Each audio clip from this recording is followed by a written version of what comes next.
Now there is one belief going on in industry that Salesforce has taken over Mulesoft.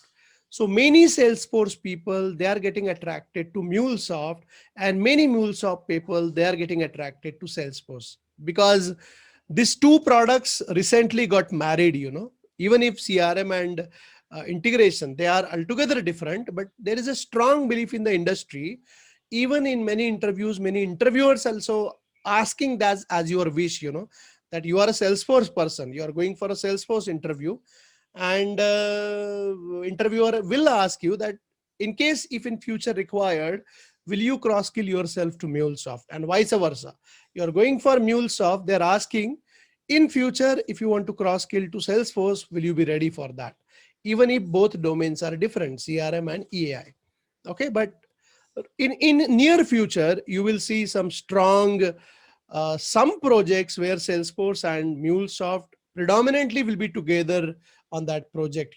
As products, I'm saying they are together business wise, but as product, soon in near future you will see that there will be many projects where these two will be together naturally.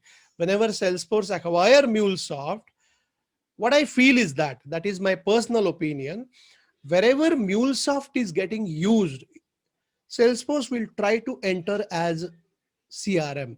Just cross-selling, it will try to do whatever CRM they must be using along with Mulesoft. Salesforce will be aggressively pushing their CRM and try to replace that CRM with Salesforce. Wherever Salesforce is getting used as CRM, and let's say TIPCO or some other products getting used as EI product, Salesforce will promote Mulesoft aggressively so that their EI product will be replaced by Mulesoft. That's what will soon happen, I feel. Even if Salesforce is saying that Mulesoft will be neutrally EAI, independent of Salesforce, right? But that's a business, you never know, that will happen soon. Okay, so that's what the business side of that.